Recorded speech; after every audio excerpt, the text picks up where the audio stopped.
if you're unable to be flexible. Yes. So I think the government initially, the initial offer was to pay 7.9 billion in 3 tranches. And these 3 tranches were supposed to be in 3 years, 3 financial years. Yes. You know? Yes. So that was the initial offer by government, which the union rejected totally. The second offer by government was this one of 50%. Yeah. And also this 50-50 was supposed to be paid in July of next year and the July of the other financial year. Yes. You know. So with this 50% that the government was able now to say, okay, we can move our goalposts to accommodate, you know, your demands, and it says that also we'll pay 50% with a supplementary budget, you know, which of course is maybe it's coming the next two weeks or so, and then the ministry would be able to make funds available to pay the 50%, and the other 50% they agreed that it will be done in July of 2026. So for me, I think this is a fair deal. Okay, it's a fair deal for the universities. And because you do not negotiate with very strict positions, otherwise you will not be able to. You stand to lose a lot. And one of the things that I think the unions have gained is that they have gained a strong moral ground, you know, with Parliament and with Kenyans, because the union was able to show Kenyans, to show Parliament what the challenges are. And I think the Parliament was very, I think it understood the pain of the staff in our universities, and was able to guide these negotiations to where we have reached now. I also think that the Ministry of Education this time around, I think it did very well. It did very well in terms of how to handle staff in the universities. I think the minister, I think of all the other ministers that I've seen negotiating with members of staff, I think this minister was very forthright this time around. He tried very well together with the PS. They tried very well to understand the issues, and whenever he was going into negotiations, he always created the room for give and take. You know, he always created the room that we can listen and we can understand. We can understand one another, and then we can come to an agreement. Unlike other ministers of education who sometimes were very, very dismissive and were unable to create a conducive atmosphere to negotiate. Also, the council, the forum that brings in the councils, I think also this time around they were a little bit very tough, sometimes very dismissive, but eventually they were able to see that the staff have a point, you know, and of course again the unions were very, very professional, I should say. Yes. In terms of issuing the strike notice, in terms of the issues that they were raising, they were not trivial issues, you know, and I think the Secretary General this time, he tried very well to articulate the position of the union in terms of the need of the staff. And he was not mincing words, you know. He was saying very clearly that this is what we are demanding from government, and it's because of ABCD, you know. It's because we have calculated the cost of the CBA professionally, and this is the figure that we have to agree on. You know, because where now it required a verification, you know, a verification between the Treasury, the Ministry of Education, and SRC, you know, and the IPCCU of something, you know. They had to go to a verification to know exactly what is the value of the CBA. And the unions were vindicated, you know, because their calculations were spot on. They were the correct ones. If we're looking at learning, I know the strike caused major disruptions. How bad were academic calendars affected, and how do we recover? It's time lost because 7 weeks is almost half the semester. But I think universities should be able to recover the time lost, because you just need to find 7 weeks or even 4 weeks of an extended semester, and you can always find this by pushing the dates somehow, because ideally lessons were supposed to end around mid-December, around mid-December, and then people go for holidays, and then they'll come back and continue for a couple of weeks. So now the lessons will begin. Maybe we'll cover another 4 weeks or 5 weeks, and then we need to look for another 7 weeks from January. Yeah, and it's possible to get 7 weeks from January for the academic calendar to run smoothly. And then, of course, the second semester then will extend also beyond June, July, maybe, for some universities. And June, July usually is the period where university staff go on annual leave, because there's an extended summer break of about 3 months. So within that period, we can always extend the semester. So there is room to recover the academic year. It's not entirely lost. Yeah. Okay. Mimi kwenye hii mifumo ya ulipaji, kwa sababu kitu ambacho kinatufanya tunaingia kwenye hii migomo ya mara kwa mara. Because ukianza umesema kwamba ikiwa kabla ya tarehe 31 upande wa serikali hautatekeleza, kuna dalili ya mgomo. Sio dalili, kutakuwa na mgomo. Sio dalili, kwa sababu makubaliano hayatakuwa yametekelezwa. Hiyo hayakutekelezwa. Sasa tuseme hiyo imetekelezwa, lakini kuna 50% ya 21 mpaka 25 ambayo hii hatujui mnaipelekaje. Pia kutakuwa na makubaliano. Si unajua kutakuwa na makubaliano. Yes. Ya ngapi 21 mpaka 25? Umesema kuna 50% ya 21 mpaka 25. Washakubaliana. 50 imelipwa. 50 imelipwa na 50 nyingine italipwa Julai ya mwaka ujao. Julai ya mwaka ujao, na 50 ya 21 mpaka 17 mpaka 21 pia nayo italipwa Julai ya mwaka ujao. Hizo ni mbili. Hizo ni mbili. Na ndiposa ulimsikiza vizuri Wesonga. Alikuwa anasema yeye anataka tulipwe hivi sasa. Tulipwe hivi sasa. Hii 100% tulipwe hivi sasa, kwa sababu mwaka hiyo academic financial year inayokuja, kuna haya mambo mawili ambayo yanaweza kuleta changamoto. Kunaweza kuleta changamoto katika budget ya Wizara ya Elimu. Kwa sababu kutakuwa na 50% ilipwe na asilimia nyingine 50 ilipwe ya ile 7.9 billion. Ushaona? Na asilimia kuna nyingine hapo ya mazungumzo ya 25 na 29. Hayo pia itabidi kuwa na makubaliano ya jinsi ya kulipa. That's a question. Swali, yani unajua, nikiangalia kuanzia mwaka 2017 mpaka 21 hivi vitu havikutekelezwa mpaka tumefika mpaka sasa. Ndio sasa tunapigana kuhakikisha kwamba vinatekelezwa tena kwa fujo. Inatekelezwa kwa muda mfupi. Swali langu ni tukifika kwenye huo mwaka kesho ambao kuna 50 inahitajika na 50 ambao kwamba ilisemekana italipwa ya 21 mpaka 25, hatutarudi tena hapa tuje tuanze tena kwamba hii imechelewa, tulipe hii kidogo halafu tusongeshe hii mbele. Katika fikra ya Wizara ya Elimu, wanaeleza kuwa sababu ya wao kushindwa kulipa ni kwa sababu wameshindwa kujua kwa mapema ni kiwango gani kinahitajika. Ushaona? Kwa sababu tulikuwa tunashindwa kujua kwa mapema ni kiwango gani kinahitajika.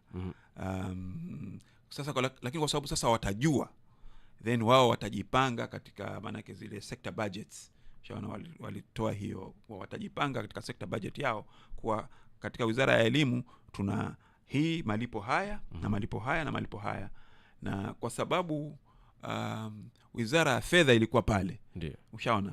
Na wakasema sisi tuko tayari kulipa walimu bila matatizo yoyote. Kwa hivyo watajua wao kuwa kuna malipo haya na malipo haya na malipo haya, hiyo watakubaliana mapema.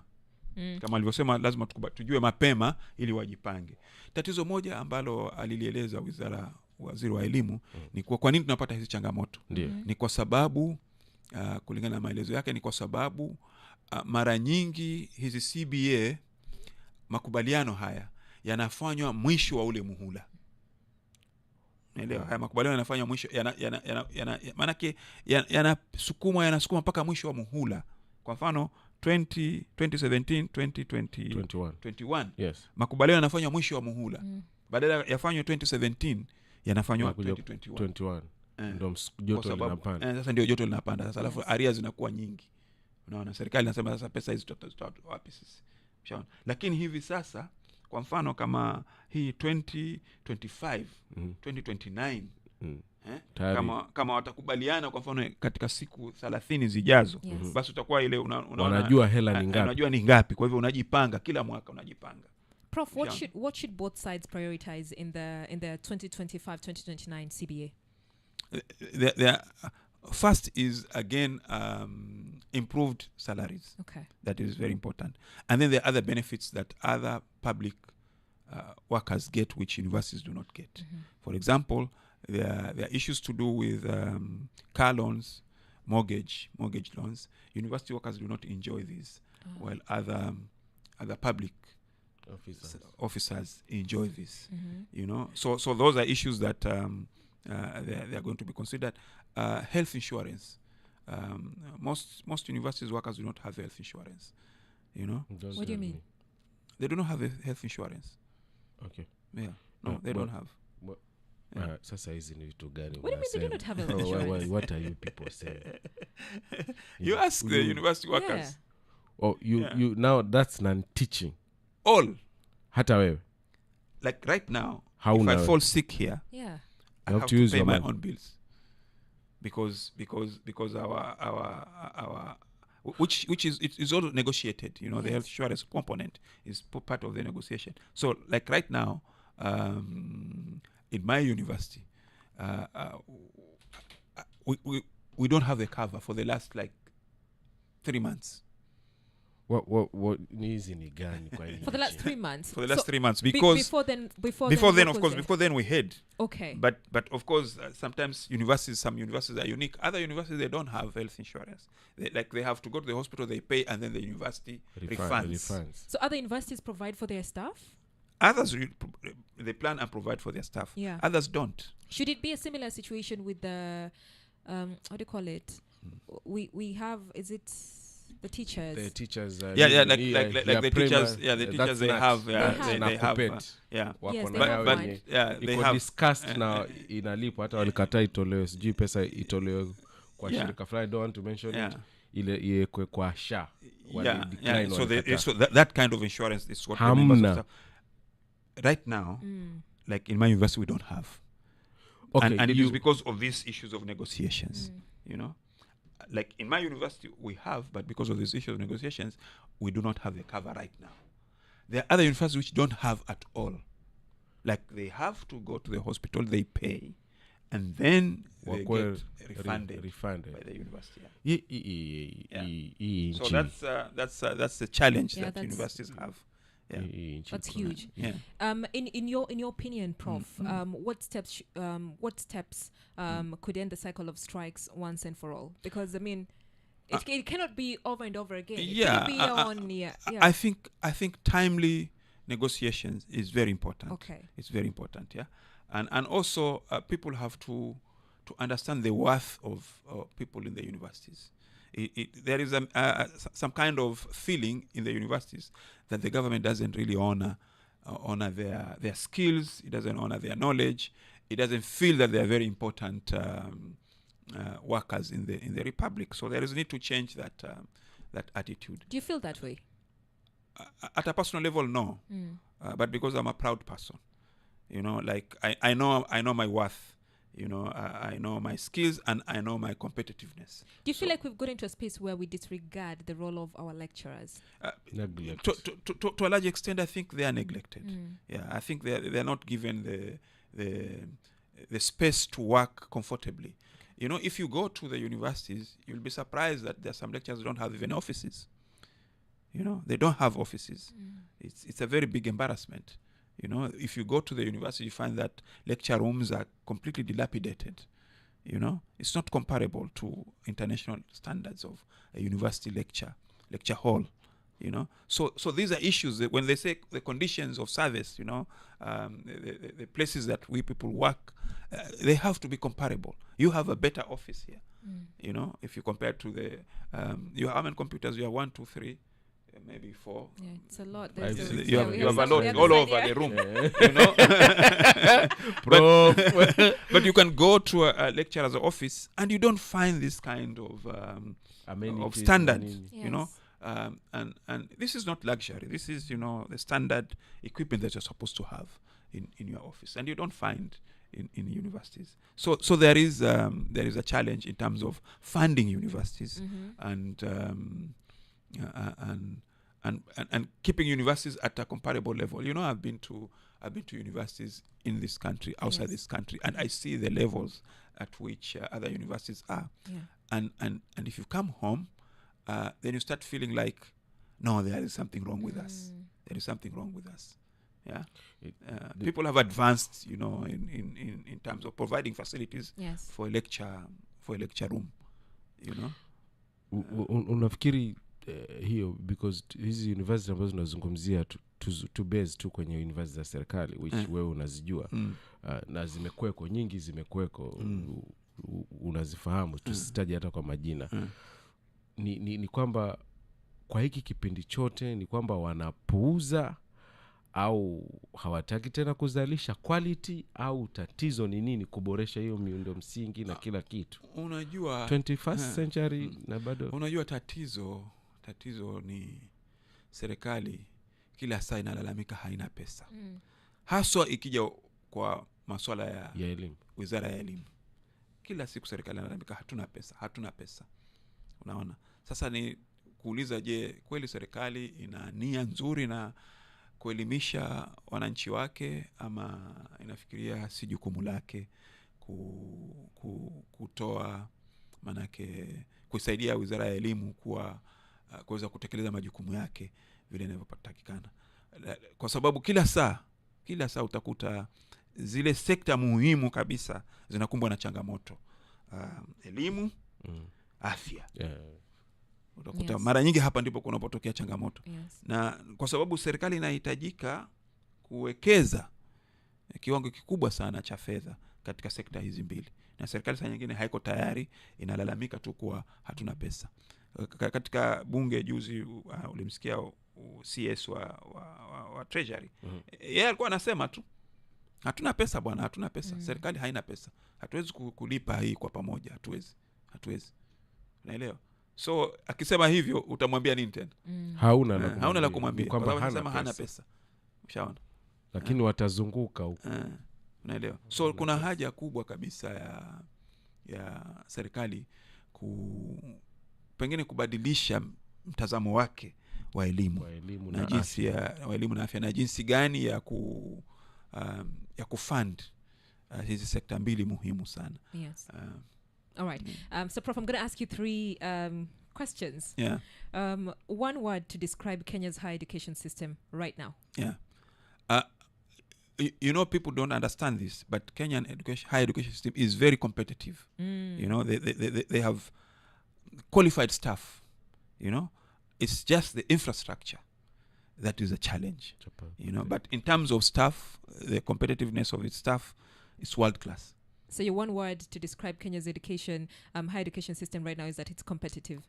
Highly competitive. All right. Yeah. What keeps you hopeful about the future of our universities? I think the future is that we need to love our country. We need to know that our country can provide, and we need to encourage one another, that not all is lost. Like if we put in a lot of effort, then we're on the right track. Yes. But everybody has to play their role accordingly. Yeah. You know, without undermining another. Okay. Yeah. And if you were the education CS for a day, what would you fix first? First, I'll fix. I'll deal with the issues of staff. Okay. Yeah. I'll make sure that the staff in our education sector are comfortable. Yeah. Yeah. All right. Sio mazingira ya kufanyia kazi. First, you deal with the staff, and then the environment, the environment in which they work. All right. But you know, with a highly motivated staff, they can even change the environment themselves. Yes. Yeah. with a highly motivated staff, they can change the They can environment. change the environment themselves. That one you're in Zuri. Inizuri, thank you so much. Thank you so much, Prof, for making time today. Yes, we've been speaking to Professor Hassan and, of course, Hassan Mwakimako about the just ended lecturer strike, a strike that has reminded us the deep structural challenges within Kenya's higher education sector. So, in a bit, we're going to look at epilepsy because it is November, is the Epilepsy Awareness Month. What do you need to know about it? Stay tuned. We'll be right back. Good morning. Check it.